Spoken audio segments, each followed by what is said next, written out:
Well, welcome, folks, to Pet's Best Friend.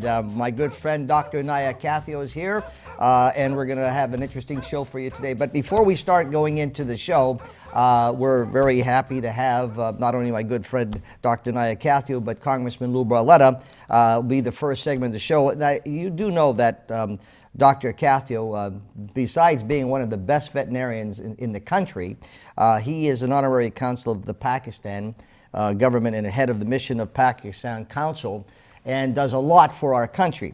And so I thought today, being that the good congressman is here, Doctor, that you may want to share some of the things that we're doing in the country. Well, I'm very thankful to the Honorable Congressman Lou Barletta.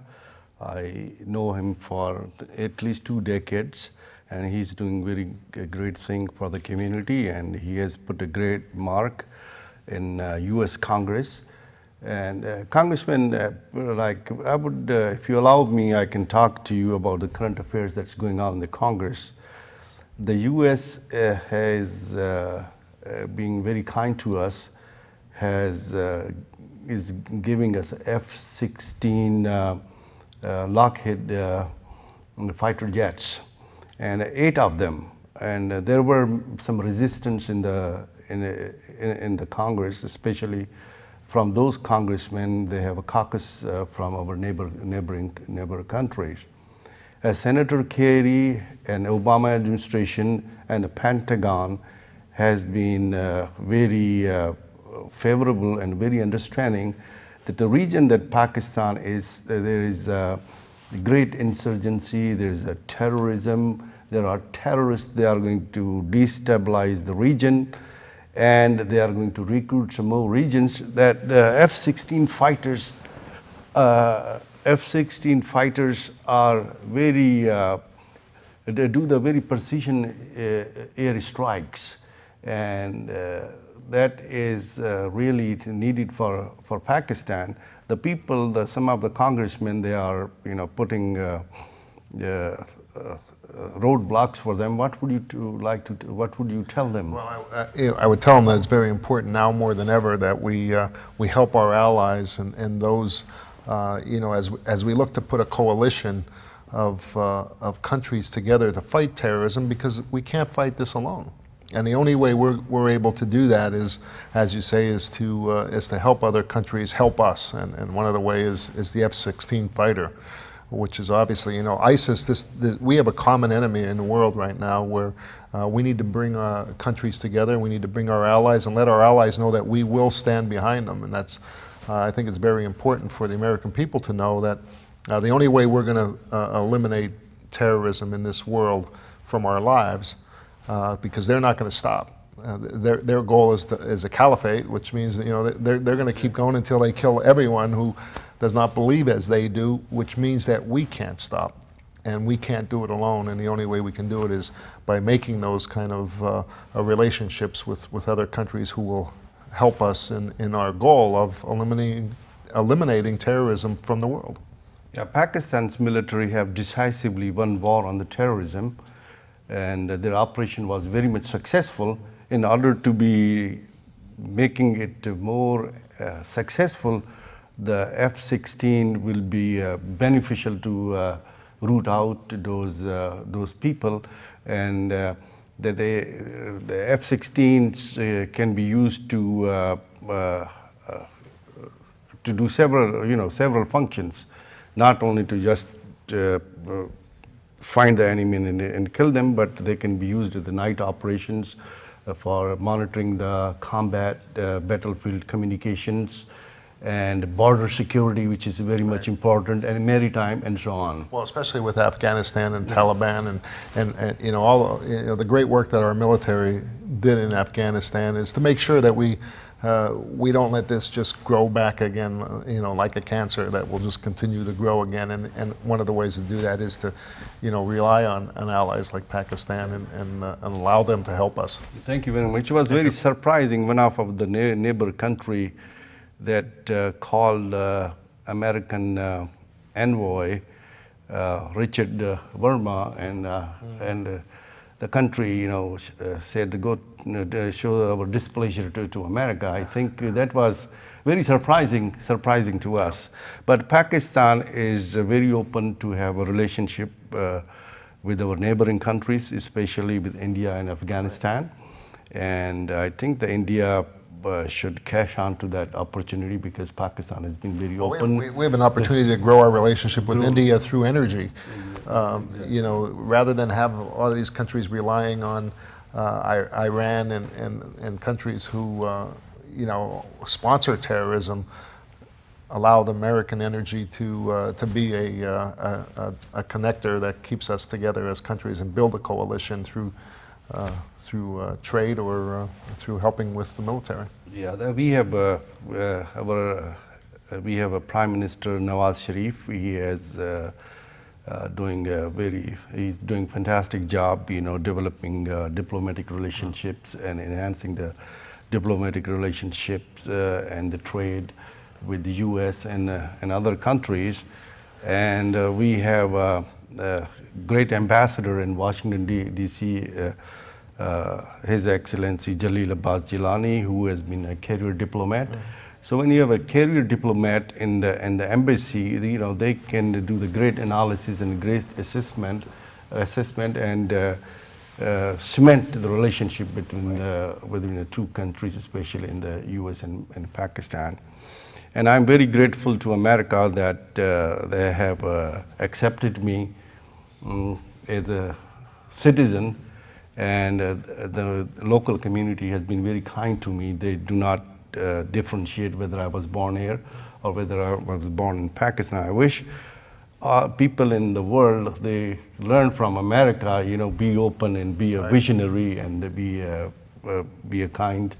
It will be great. And I'm very grateful to you that you came to this show and share your thought with us. And I especially grateful to you for supporting and understanding U.S.-Pakistan relations. And thank you for what you're doing, again, as someone who's bringing your thoughts and ideas of Pakistan and how we can work together, because I do believe that we need to build relationships. Yes, we need to. And I will always look forward to meet you not only on the one occasion for the U.S.-Pakistan relations, and sometime, if you would allow me, I would even come down to the Washington, and you know, we can share some thoughts.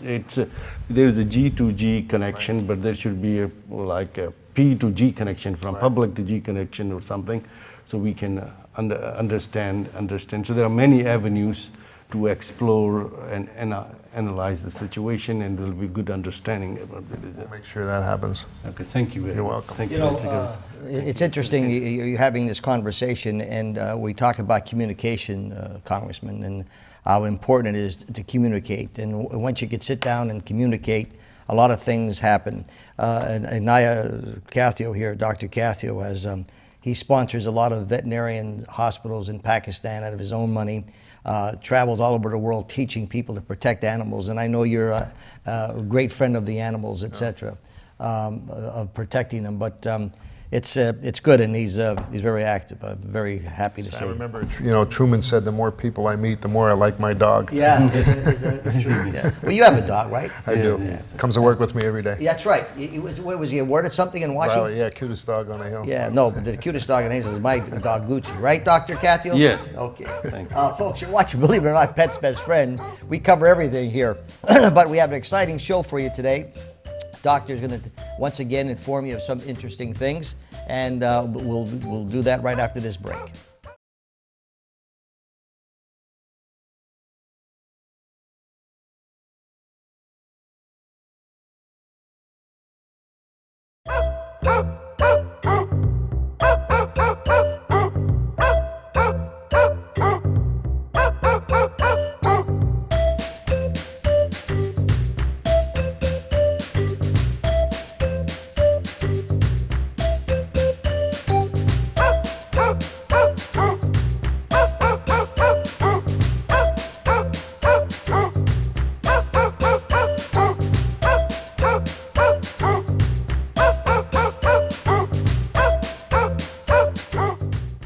Well, welcome back to Pet's Best Friend, folks. And if you want to watch all of these shows, any show we do with Dr. Kathio, remember our website, ssptv.com.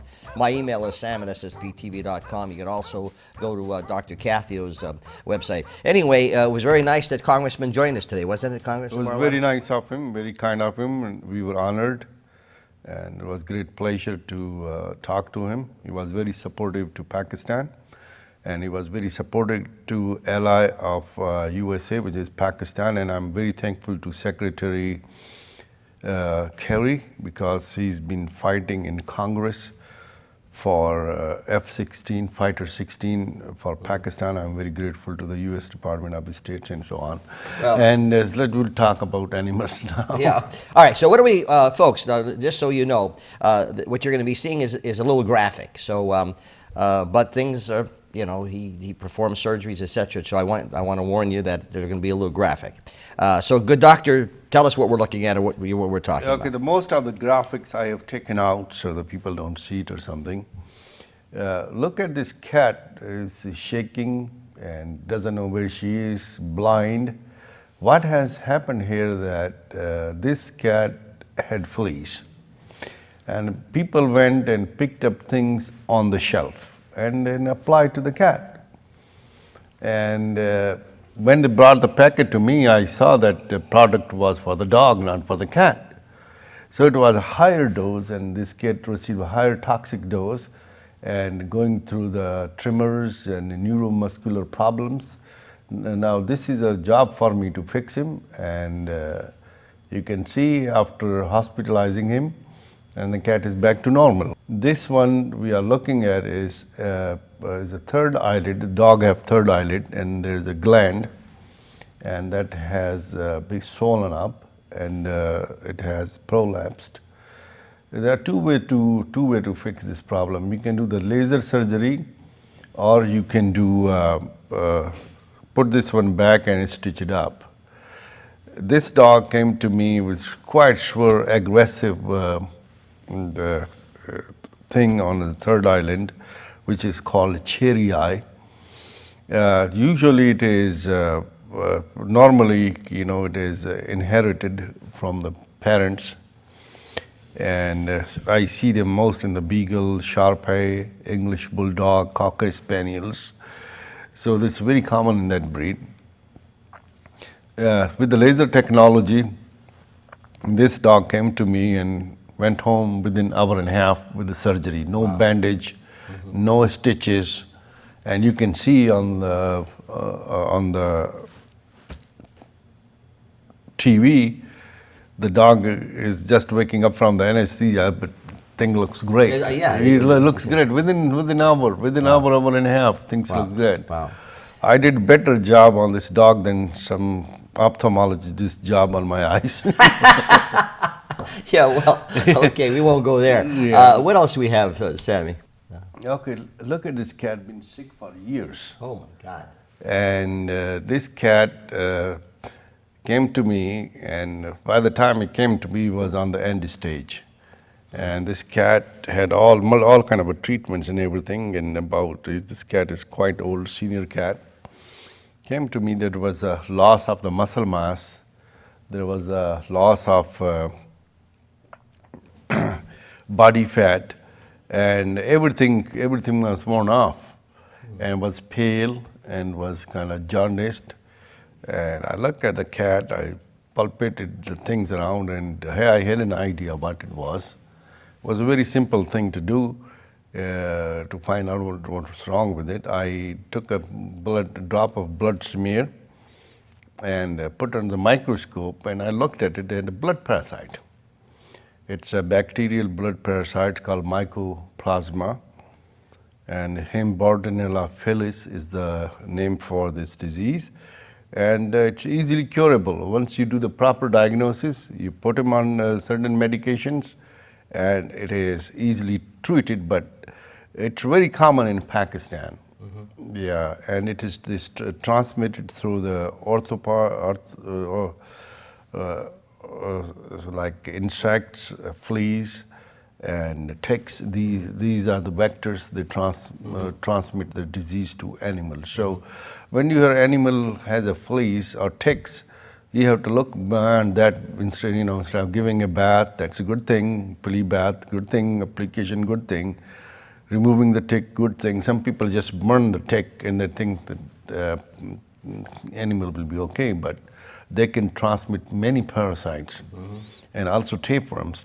Most of the tapeworms, they are seen in animals are through the fleas when the flea bites the animal's body, and the dogs and cat licks it out, and once they ingest the flea that has the tapeworm eggs, and they hatch out in proper environment, and you see them coming out is like a rice or cucumber seed in the thing. Or sometime I get this story that we find a little rice things in our bed. I don't know where they're coming from. Actually, they are the tapeworms.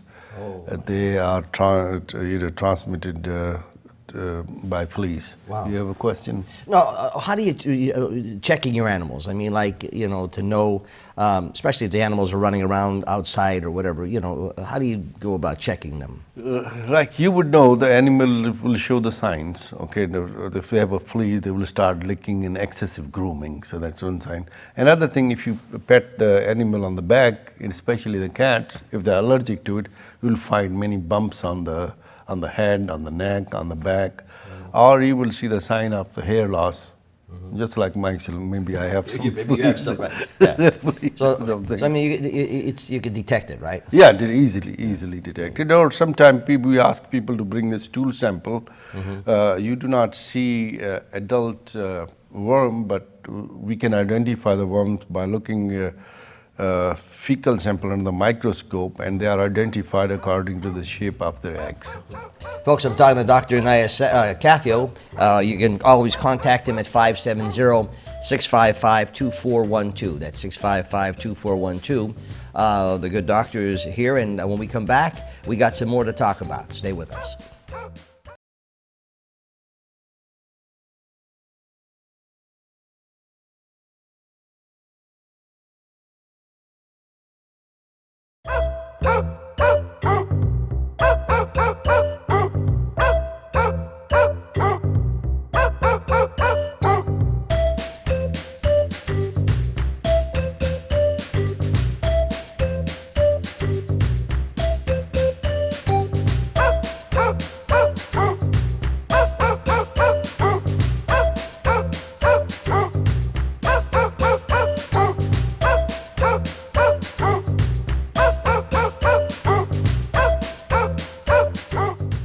Welcome back to Pet's Best Friend, folks. Remember, if you're watching us on Service Electric Cablevision, we are now HD 513 on the Service Electric Cablevision. Of course, in Pottsville, we're on channel 190, and in the Wilkes-Barre, Kingston area, channel 190. And we'll be on 190 in Lackawanna County as well. And my guest, the star of the show here, is Dr. Inayat Kathio. So we have, you do all kind of animals, don't you? I mean, yes. Some that I don't like, okay? Yeah. The one you're going to show now is I don't like, okay? However, it's all yours. Okay, Sam, in our community, everybody is entitled to have their animal, to keep the animals in the house. It could be a dog, it could be a cat, it could be a iguana, it could be a rat, it could be a bearded dragon, it could be anything, For your perspective, it might be something different. Exactly, yes. For me, I have to be ready and provide the community with the veterinary services. Right. So I do exotic animal practice. I had work in the zoo, and I constantly advise in the zoos of the world, like the Karachi Zoo, Lahore Zoo. They call me if the elephant is sick, or if the zebra is sick, or koala bear is sick or something. I keep myself up to date and tell them that how it can be fixed. Now here in my community, there's small pockets of the people, small number of the people that have exotic animals like a rat, like a snake, bearded dragon, iguana, and so on. And here is a case of pet rat. There's a difference between a wild rat and the pet rat.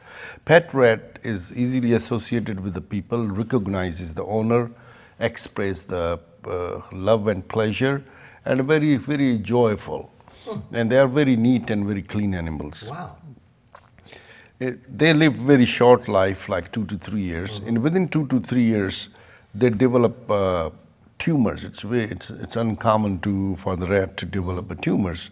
And that these tumors are mostly induced by the hormones called prolactin or estrogen in females. And once they get these tumors, they grow rapidly. What can you do? You know, like when you see the small lump in a rat, most likely it is fibroadenoma, a type of a tumor. It's like a breast tumor. It can be seen anywhere in the body. You know, take it to the veterinarian, and we have a laser technology. With the laser, we remove this tumor with no bleeding, because they are so small and they have a sizable tumor. If you cut them with the knife or with the blade, they bleed a lot. They can't afford to lose lots of blood. So I have a laser. So perform the laser surgery similar to you saw the dog with the eye. I performed the laser surgery on that one, and I performed the laser surgery on this one. And within minutes, you know, she woke up, the rat woke up, owner was pleased, took him home.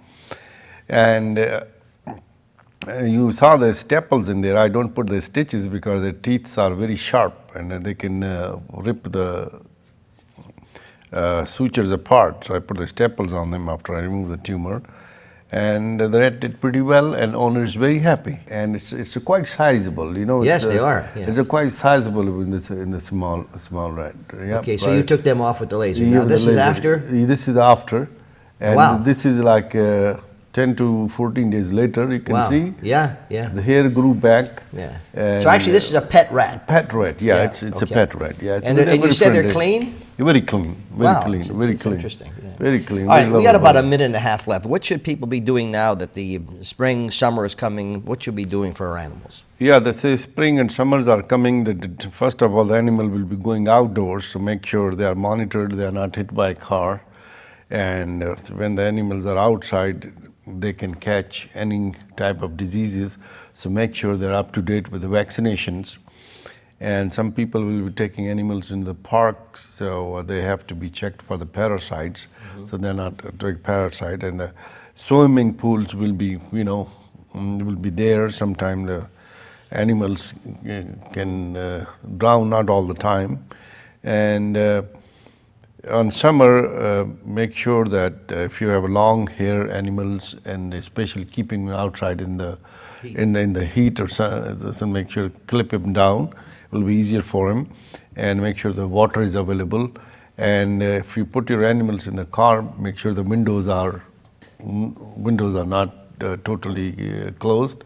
They're open, so have a ventilation, because in the car the temperature can rise several times the normal, and they're going to have a heat stroke and a dehydration and all those things. So, well, it's always interesting when you're on the show. You know, Thank you very we always much. learn Thank a you lot. very And my good friend Dr. Inayat Kathio, folks, any question you have, I've seen this guy or him spend all night at his veterinarian hospital, just sitting next to a cat or a dog, making sure that cat was getting either intravenous or whatever. And you don't hear those stories. And I've seen this man do so much good for animals. It's just amazing. And he doesn't walk around and brag about it. He just does it. He's a good veterinarian. And if you want to get any information from him, 570-655-2412. It's Pet's Best Friend. And remember, you can watch this show anywhere in the world on our website, ssptv.com. We'll see you next time.